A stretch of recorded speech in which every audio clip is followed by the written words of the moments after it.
야고보서 5장 7절부터 10절까지 말씀입니다. 말씀 찾아서 함께 읽겠습니다. 야고보서 5장 7절부터 10절입니다.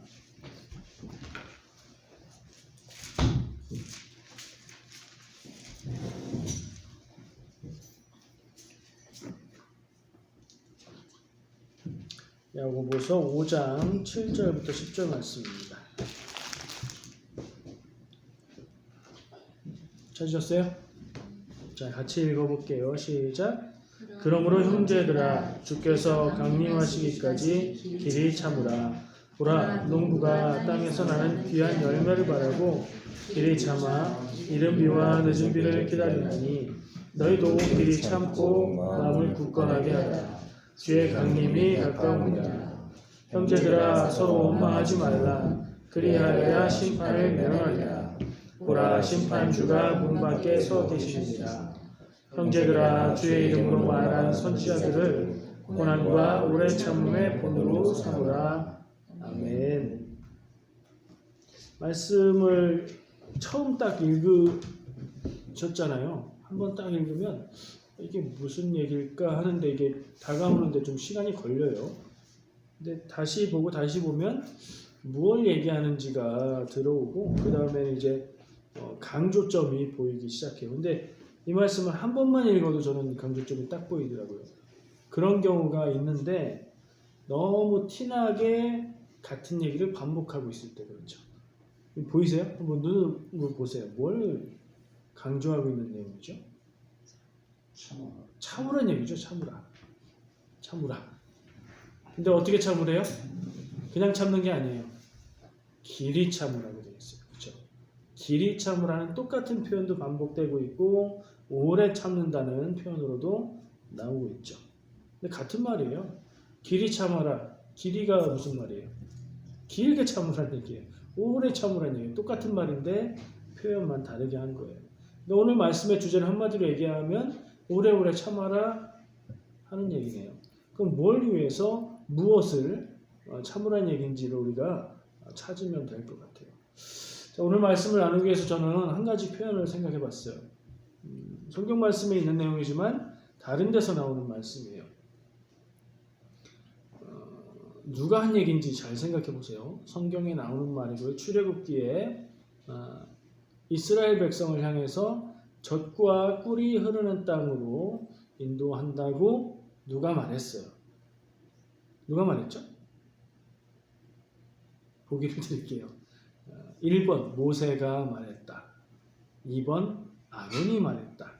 3번 하나님이 말씀하셨다. 자, 젖과 꿀이 흐르는 땅이라는 표현의 저작권이 누구에게 있느냐? 누가 한 말인가? 생각해 보세요. 성경 말씀을 찾아보면 출애굽기 33장 3절 말씀에 하나님의 말씀으로 나와요. 근데 가만히 생각해 보면 그때 하나님이 백성들에게 직접 음성을 들려주셨는가 아니면 모세나 아론을 통해서 얘기하셨는가는 생각해 볼 일이긴 해요. 그러나 그 표현 자체는 누가 있어요? 하나님이 하신 표현입니다. 자, 젖과 꿀이 흐르는 땅에 대해서 얘기를 시작해 볼게요.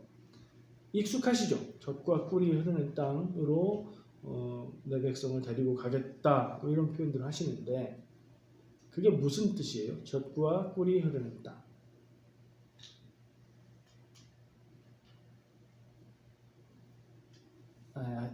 다들 아시면서 괜히. 자, 그럼 나눠볼게요. 젖과 꿀이 흐른다는 표현이잖아요. 두 부분으로 나눌 수 있어요. 젖과 꿀이라는 것으로 나누고 흐른다로 나눌 수 있어요. 그러면 젖과 꿀이 흐른다. 흐른다는 건 물처럼 막 흐른다는 얘기잖아요. 그러면 이게 풍성하다, 많다는 얘기죠. 젖과 꿀이 많다, 풍성하다. 이 젖과 꿀은 뭐예요? 젖은 뭐예요? 네, 제가 얘기할게요. 네, 그냥 생각해 보시라고 질문의 형식으로 말하는 거예요. 젖은 밀크죠, 밀크. 근데 여러분들 아세요? 밀크가 뭐 젖이에요? 우리가 흔히 소젖이죠. 그래서 우리말로 뭐라고요? 밀크를 우유라고 하죠. 근데 다시 생각해 보면 우유는 카우밀크, 염소젖은요 고트밀크. 그래서 밀크가 우유가 아니에요. 번역을 우유로 한 것뿐이에요. 밀크라는 말 자체가 젖입니다. 그렇죠? 네. 자매품으로 유사한 표현으로 오뎅이 있어요. 오뎅. 제가 옛날에 이제 라디오 팟캐스트로 듣는 라디오 중에 음식에 대한 얘기를 하는 게 있었는데 우리가 좋아하는 뜨끈한 오뎅 먹잖아요. 그래서 오뎅을 먹으면 그 어묵 자체를 오뎅이라고 생각하고 그걸 끓인 거를 오뎅국 이렇게 생각하잖아요. 근데 그게 일본 음식인 건 아시죠? 원래는 오뎅을 넣어서 끓인 그 국 자체를 오뎅이라고 그러는 거예요. 그리고 꼭 어묵만 쓰는 게 아니라 그런 전골처럼 그렇게 끓여내는 그런 탕류를 다 오뎅이라고 한대요. 근데 우리는 건너왔으니까 용어와 문화가 변한 거죠. 근데 알아둘 필요가 있어요. 또 비슷한 게 콘이 있어요. 콘. 콘이 뭐예요? 발음을 제가 잘 해야 되는데 CORN. 콘이 뭐예요? 옥수수죠. 의심의 여지 없이 옥수수죠. 근데 아니래요. 원래 콘은 영어에서 원래 콘은 옥수수만 가리키는 게 아니라 곡식을 가리키는 단어예요. 그리고 더 많은 경우에는 밀을 가리킬 때 옛날 문서에 콘이라고 쓰여 있으면 그거는 밀을 가리키는 말인 경우가 더 많대요. 그래서 영어 문서를 영어 책을 한글로 번역할 때 번역에 오류가 많대요. 밀을 가리키는 말로 유럽에는 옥수수가 없었잖아요. 미국에 오기 전에는 없었어요. 원산지가 여기잖아요. 그래서 그때는 밀이라는 뜻으로 콘이라고 쓴 문서를 한국 사람들이 번역할 때 당연히 옥수수 이렇게 번역을 한다는 거예요. 성경에도 그런 내용들이 있다는 얘기가 있어요. 뭐 밀크 얘기하다가 젖과 뿌리는 그냥 곁길을 좀 세봤어요. 자, 그럼 이 밀크는 그냥 밀크예요. 동물의 젖이에요. 동물의 젖이 흐를 정도로 많고 풍성하다. 이거 무슨 뜻이에요? 축산이, 목축이 잘 된다 안 된다? 잘 된다. 어디 가요? 하나님이 가라고 한 그 땅, 가나안 땅이 그 얘기죠. 그러면 꿀이 문제예요. 왜냐하면 꿀은 이견이 있어요. 다른 견해가 있어요. 꿀이 무슨 다른 견해가 있어요? 꿀은 꿀이지. 꿀은 영어로 허니. 그건데? 이상하다. 야생 꿀 얘기하는 건가? 그래도 꿀인데 첫 번째 견해는 그거예요. 야생에서 나오는 꿀을 이야기하는 우리가 아는 꿀을 얘기하는 것으로 받아들이는 해석이고요. 또 하나는 꼭 벌꿀을 이야기하는 게 아니라 나무 열매나 나무에서 나오는 진액으로 되는 시럽을 이야기하는 거다. 이렇게 해석하기도 해요. 그런 주장에도 일리가 있어요. 이스라엘에 꿀이 없는 건 아니에요. 성경에 우리가 생각나는 거 한번 찾아볼까요? 꿀 얘기가 언제 나오죠? 그렇죠. 예, 세례 요한이 메뚜기와 석청을 먹었다. 거기서 석청이라고 한자로 써놔서 그렇지 그게 야생꿀, 돌 틈에 있는 뭐 그런 꿀이라는 표현이에요. 또 사사기 중에 삼손 이야기 중에 삼손이 사자를 죽였는데 사자 속에 꿀이 있어서 나중에 다시 보고 그걸 이렇게 먹었다고 그러잖아요. 사자꿀. 그 얘기도 나와요. 성경에 진짜 그 허니 꿀이 없는 게 아니에요. 그러나 꿀이 그렇게 흔하지는 않대요. 또. 그러면서 이게 고대 언어니까 나무에서 나오는 단액도 같은 단어로 써서 그거를 시럽으로 봐야 된다. 뭐 이런 것도 있어요. 그 근거가 또 유럽 쪽에서는 이 이스라엘산 과일이 최고래요. 당도가 그렇게 엄청 맛있대요. 이스라엘 쪽에. 그럴 수밖에 없는 것이 이스라엘은 기후의 특성이 있어요. 이걸 아는 거는 성경을 이해하는 데도 굉장히 도움이 되는데 건기와 우기가 뚜렷하게 나오죠. 뚜렷하다는 얘기는 비가 안 올 때는 아예 싹 안 온다는 얘기예요. 뭐 언제가 건기고 언제가 우기냐? 봄철부터 가을이 될 때까지 더운 때가 건기예요. 여름철은 비가 안 와요. 그리고 거기 땅 자체가 석회질이 굉장히 많아요. 그러다 보니까 이 땅이 물을 오래 머금고 있질 않아요. 비가 오면 싹 흘러내려가고 없어져 버리는 그런 땅이에요. 그러니까 여름철에는 광야에 죽은 풀 혹은 그런 풀도 없는 그런 거예요. 근데 겨울이 되면 가을에서부터 비가 오기 시작하는데 첫 비가 내리고 나서 며칠이 지나면 그 아무것도 없는 죽은 땅 같은 광야가 완전히 초원으로 변한대요. 비가 오면.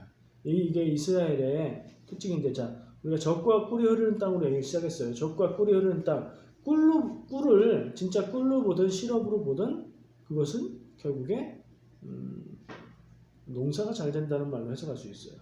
그냥 꿀보다는 시럽으로 봤을 때가 더 그런 게 의미가 있는 것 같아요. 그래서 젖과 꿀이 흐르는 땅은 우리가 처음 제가 질문했을 때 머릿속에 떠오른 이미지대로 축산과 농사가 잘 되는 땅이라는 표현이에요. 근데 가만히 생각해 보세요. 제가 지금 이스라엘 기후의 특징을 말씀드렸죠. 비가 안 오면 그냥 1년에 반 정도가 싹 비가 안 와요. 그런 땅에서 농사가 잘 될까요? 그러면 여름철, 봄철부터 가을철까지가 건기라는 얘기인데, 그럼 농사는 언제 지어요? 물이 있어야 비가 와야 지을 수 있는데 겨울철이 농사 짓는 철이에요. 특이하죠. 겨울철이라고 해봐야 춥지는 않은 거죠. 온도가 조금 덜 높고 대신 우기라 비가 많이 와서 수분이 풍성해서 농사가 되는 거예요. 거기에 힌트가 있어요. 젖과 꿀이 흐르는 땅. 현실적으로 생각해 보면요, 하나님이 말씀하신 젖과 꿀이 흐르는 땅은 현실 그대로 적용하면 이집트가 젖과 꿀이 흐르는 땅이었어요. 이집트는 정기적으로 나일강이 범람해서 거기는 농사가 잘 될 수밖에 없는 곳이에요. 그래서 거기에 고대 문명, 인구가 밀집되고 도시가 생겨났던 거예요. 근데 이 이스라엘 백성은 어떻게 됐어요? 하나님이 떠나라고 해서, 나가라고 해서 가나안 땅으로 인도하시죠. 하나님이 말씀하신 젖과 꿀이 흐르는 땅 가나안은 실제로는 비가 와야 되는 철에 비가 안 오면 1년 농사가 완전히 망해버려요. 먹을 것이 없는. 그래서 성경에 나오는 기근이 그거예요. 비가 와야 되는 때에 안 오는 거예요. 그럼 농사를 지을 수가 없는 거예요. 이스라엘 사람들은 반농 반목을 했어요. 농사를 짓고 목축을 했어요. 그러니까 동물들이 있어서, 목축이 있어서 그나마 견딜 수는 있지만 비가 안 오면 풀도 없는 거예요. 푸른 초장이 없는 거예요. 동물들도 견딜 수가 없게 되죠. 그러니까 비가 안 오면 정말 살기 힘든 척박한 땅인데 비만 잘 오면 뭐 엄청 잘 자라는 거예요. 쑥쑥 자라는 거예요. 현실로 생각해 봤을 때는 오히려 이집트가 젖과 꿀이 흐르는 땅이지만 하나님이 가나안 땅을 젖과 꿀이 흐르는 땅이라고 얘기하셨을 때는 의미가 있을 거예요. 그렇죠? 어떤 의미가 있을까요? 가나안 땅은 왜 젖과 꿀이 흐르는 땅일까요? 비만 오면, 성경에서 그래서 그 비를 은혜의 단비로 표현을 합니다. 교회에서도 흔히 그렇게 표현하죠. 찬송가에도 그런 표현들이 많이 있죠. 은혜의 단비를 주시고. 비가 오는 게 왜 은혜로 표현될까? 모르는 사람들은 몰라요. 문화가 다르고 삶의 경험이 다르면 이해를 못해요. 그런 맥락에서 비가 와야 될 때에 비가 오는 것이 정말 큰 은혜인 거예요. 이스라엘에 있어서. 비만 제대로 내려주면, 하나님이 비만 내려주시면 현실적으로도 젖과 꿀이 흐르는 땅인 거예요. 그게 어떻게 연결되느냐? 영적으로, 신앙적으로 하나님의 인도하심 안에서, 하나님의 은혜 안에 살아가면 그 삶이 젖과 꿀이 흐르는 풍성한 삶이 된다는 그런 해석이 되는 거죠. 젖과 꿀이 흐르는 땅으로 얘기를 시작했는데 우리의 삶은 어떤가 한번 돌아볼 필요가 있을 것 같아요. 우리의 삶은 메마른 광야같이 척박한 삶입니까? 아니면 비가 내려서 은혜가 넘치는 그런 삶입니까? 오늘 말씀해 보면요, 이제 여기 본문 말씀하고 연결점이 나타나는데 5장 7절에 보면, 그러므로 형제들아 주께서 강림하시기까지 길이 참으라. 이게 처음 주제예요. 요 한 문장이 주제예요. 그 뒤에 보라, 이건 이제 예시죠. 이걸 봐, 농부가 땅에서 나는 귀한 열매를 바라고 길이 참아 이른 비와 늦은 비를 기다리나니. 농부가 비를 기다리는 것처럼 너희도 길이 참아라 하는 얘기예요. 농부가 기다리는 비가 무슨 비라고요? 무슨 비와 무슨 비? 이른 비와 늦은 비. 그게 농사를 가능하게 만드는 가을이 돼서 처음 내리는 비가 이른 비고요. 겨울 내내 계속 비가 와요. 장마처럼 비가 와요. 그러다가 봄이 돼서 이제 마지막으로 늦은 비가 딱 옵니다. 그때의 곡식들이 잘 익어서 풍성한 수확을 맺게 되는 거예요. 근데 만약에 이른 비가 안 오면 파종을 할 수가 없어요. 메마른 땅이니까 씨를 뿌릴 수가 없는 거죠. 시기를 놓치면 또 안 되니까. 이른 비가 그래서 필요하고 중간에 겨울에 오는 장마비는 그냥 어느 정도는 와도 된대요. 근데 이제 마지막 늦은 비가 또 충분히 와줘야 농작물이 풍성하게 열매를 맺는다는 거예요. 우리의 삶에 한번 적용하고 기억하고 생각해 볼 만한 이야기인 것 같아요. 왜냐하면 가나안 땅은 그러니까 이스라엘이 가 있는 그 가나안 땅은 척박한 땅일 수밖에 없는 것과 동시에 하나님의 은혜만 있으면 풍성한 풍요로운 땅이 되기 때문이에요. 우리 삶도 똑같지 않나 하는 생각을 해요. 나는 살아갑니다. 내게 주어진 환경 안에서 살아가죠. 광야처럼 척박하게 느껴질 때가 있어요. 살다 보면 너무 힘들고 지치고 힘드는 것이 없고 막 그럴 때가 있어요. 근데 생각해 보면 늘 그랬던 건 아니에요. 어떤 때는 정말 풍성하고 감사하고 아름다웠던 때가 있는 것 같아요. 그런 때가 어떤 때인가? 하나님의 은혜 안에 살았던 때죠. 내 삶이 경제적으로 풍성하고 뭐 일이 잘 되고 이것도 중요하지만 그것 이전에 내 삶을 풍성하게 만드는 하나님의 은혜가 우리에게 꼭 있어야 되겠다. 그렇다면 우리의 삶은 젖과 꿀이 흐르는 땅과 같은 삶이 될 수 있구나 하는 생각을 할 수 있게 돼요. 자, 이제 주제 얘기를 하고 정리를 할게요. 길이 참으라, 오래오래 길게 참아라. 농부가 비를 기다리는 것처럼 참아라. 왜냐면 농부는 아까 얘기한 것처럼 이른 비가 와야 물을 머금고 있는 땅에 씨를 뿌릴 수가 있잖아요. 근데 이른 비가 그에 따라 안 왔어요. 아니면 늦게 왔어요. 얼마나 애타게 기다리겠어요. 근데 안 오고 지나가면 그 우기가 되면 이제 씨 뿌리는 게 늦어지는 거고 농사에 대해서 늘 걱정하면서 지내고 늦은 비도 안 오면 완전히 망하게 되는 거잖아요. 그렇게 애타게 간절하게 기다리는 농부의 심정을 한번 생각하고 혹시 고향에서 부모님들이 농사 짓는 분들 계세요? 농촌에서 사신 분들 계세요? 그런 사람들은 이해가 될 거예요. 한국도 지금은 뭐 물을 막 끌어다 대지만 옛날엔 어땠어요? 비가 와야 그 빗물로 논에 가두고 농사를 지었잖아요. 그때 때마침 비가 안 오면 똑같았단 말이에요. 그런 생각을 해볼 수 있을 것 같아요. 길게 참아야 되는데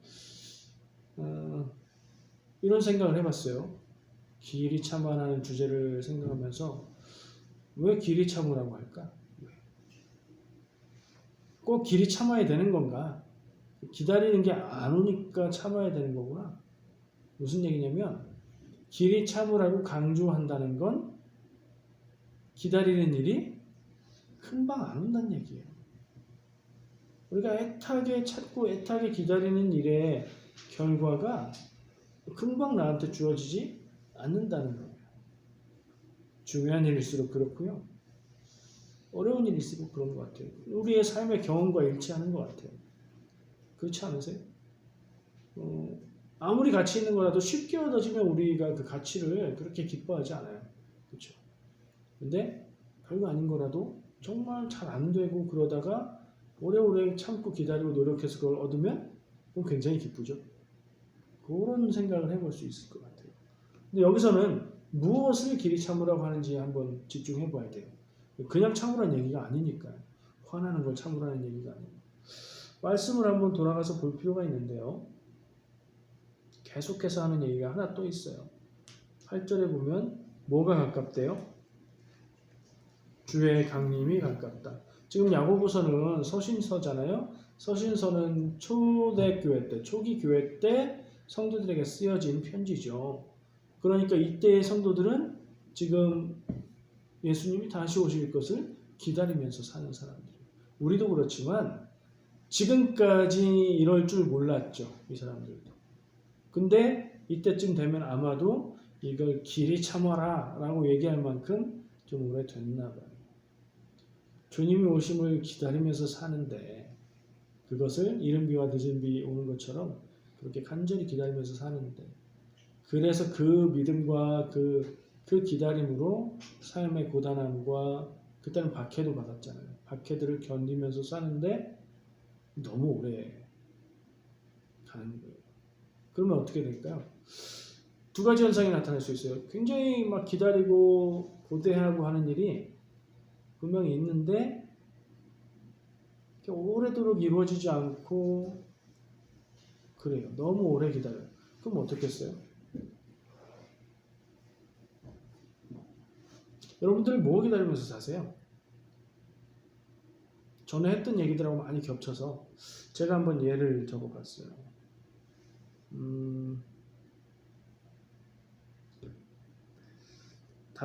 전에 했던 얘기들하고 좀 다른 예를 적어봤어요.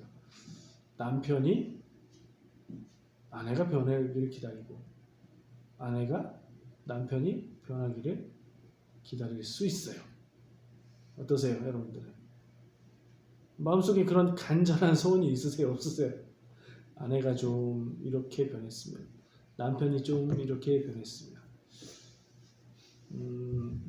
저보다 오래 사신 분들이 많으니까 포기했는데 포기하셨습니다. 포기하신 분이 계십니다. 다행이라고 얘기했어요. 하셨어요. 네. 근데 많은 사람들이 얘기합니다. 사람은 쉽게 변하지 않는다. 그래서 포기한 게 지혜로운 걸 수도 있어요. 그렇죠? 근데 포기가 인생을 포기한다거나 잘 사는 걸 포기하는 건 아니에요. 상대가 내 마음에 좀 맞게 해주기를 포기하는 건 일면 지혜가 될 수도 있어요. 저도 그 얘기를 하려고 그랬어요. 남편이 변했으면, 아내가 변했으면 하는 마음으로 그날을 기다리면서 사는 거 변하면 좋죠. 좋은데 그거보다 더 쉬운 방법이 있어요. 남편이 변하고 아내가 변하는 것보다 내가 좀 생각을 바꾸고 내가 좀 변하면 그게 훨씬 쉬워요. 그게 쉬운 일이라는 게 아니라 상대가 변하는 걸 기다리는 것보다 내가 변하는 게 쉽다는 얘기예요. 답답한 얘기인가요? 근데 내가 변하면 상대가 변화될 가능성이 높아져요. 전 경험을 통해서 전혀 뭐 가정사에 대한 얘기가 아니라 여러 가지 경험을 통해서 누군가가 변했으면 했을 때 내가 그를 생각하는 마음과 그를 대하는 태도가 바뀌면 오히려 변하지 않던 사람이 변하는 가능성이 높아집니다. 포기 얘기를 하셨어요. 감사해요. 제가 나타날 수 있는 반응 중에 하나가 포기인 것 같아요. 아까 얘기했던 주제. 주님이 다시 오시는 날을 기다리면서 사는데 기다리는 날이 너무 오래되는 거예요. 그러면 포기할 수 있어요. 그럴 수 있겠죠. 그건 곧 뭐예요? 신앙을 포기하는 거죠. 신앙을 포기하는 건 쉬운 일이 아닌데 교회 다니다가 나는 아니야. 그리고 안 다니는 사람들이 있잖아요. 포기할 수 있어요. 또 기다리는 시간이 길어지고 오래가면 또 나타날 수 있는 반응이 있는데 포기는 안 해요. 근데 서서히 있는 거예요. 어느 날 문득 기억도 나고 생각도 나고 늘 익숙하게 이야기도 하는데 내 삶 가운데 그것을 기억하고 살아가는 것을 잊을 수가 있어요. 내 삶하고 아무 관계없는 일이 되어버리는 거예요. 그냥 그런 말을 하고 그런 생각을 하고 문화를 공유할 뿐이지 정말로 주님이 다시 오시는 날을 기다리는 삶이 아닌, 말로는 그렇게 말하는데 그거 잊어버렸어요. 그냥 살아갈 수 있어요. 저는 이게 더 무서운 것 같아요. 많은 성도들이 그렇게 살아갈 수 있다고 생각해요. 누가 어떠냐 판단할 수 없지만 스스로는 한번 질문해 볼 필요가 있을 것 같아요. 살면서 인생에 빠져서 내가 누구인지 또 주님이 다시 오시는 날이 있다는 것을 알지만 잊고 살아갈 수 있어요. 희망이 없는 세상의 모습을 보면 그럴 수 있어요. 나쁜 사람이 잘 되는 것을 보면 그럴 수 있어요. 교회가 희망이 없고 절망을 주는 것 같을 때 그럴 수 있어요. 목회자에게 실망하게 될 때도 그럴 수 있어요. 믿음이 연약해질 때도 그럴 수 있어요. 그러나 그것은 곧 내 영혼의 생명, 나의 구원이 연약해지는 것이고 그것을 잃게 되는 길이에요. 그 길로 절대로 가서는 안 됩니다. 저는 오늘 말씀의 주제를 길이 참으라 하는데 주님이 오시는데 그것을 바라고 기다리면서 사는 삶을 살 때 우리가 길게 참아라 하는 얘기를 그 주제의 물꼬를 약간 돌려서 다르게 말을 하고 싶어요. 같은 얘기죠. 주님이 오시는 날을 꼭 기억하고 살고 우리에게 심판의 날이 있다는 사실을 잊지 말고 살자. 이게 잊혀지지 않고 이게 기억되고 이게 경험되어야 사실은 길이 참을 수 있죠. 그냥 길이 참아, 오래 참아야 되는 거야, 그거 오래 걸리는 거야 라고 말하면 참기가 어려워요. 인내하기가 어려워요. 인내는 어떻게 가능한가? 내가 믿는 구석이 있어야 가능해요. 주님이 다시 오신다 믿는 사람은 언제까지나 기다릴 수 있어요. 근데 그 믿음이 흔들리고 연약하면 못 기다리죠. 심판의 날이 있다. 이것을 믿으면 기다리고 참고 인내하고 그럴 수 있어요. 근데 그게 안 믿어지면 기다리고 참고 인내하는 게 불가능하죠. 그래서 물꼬를 살짝 돌려서 저는 믿음에 대해서 결론을 짓고 싶어요. 믿음이 있다 없다. 무엇을 믿는 믿음이냐? 일반적으로는 복음을 믿는 믿음을 이야기하는 건데 오늘 나누고 싶은 믿음은 주님이 다시 오신 심판의 날에 대한 믿음 우리에게 있는가 묻고 다시 기억할 필요가 있다. 이런 얘기를 말씀을 드리고 싶어요. 만약에 이게 없으면요. 주님이 다시 오심에 대한 생각, 기억, 인식이 없으면 사실은 내가 교회 다니고 기독교인이라고 해도 기독교인의 정체성이 희미해지는 거예요. 기독교는 종말론적인 종교고요. 주님의 다시 오심을 기다리는 데 본질이 있어요. 그거를 다른 말로 바꾸고 다른 생각으로 바꾸고 그런 거 아니라고 얘기하면 기독교라고 얘기해도 정체성이 좀 이상해져요. 우리의 믿음이 그걸 꼭 기억할 필요가 있습니다. 이 믿음이 여러분들에게 삶과 믿음을 지키는 기둥으로 든든하게 서 있기를 축복합니다. 기도하겠습니다. 하나님 감사합니다. 오늘 함께 말씀을 나누었습니다. 오늘 말씀을 통해서 길이 참으라고 권면합니다.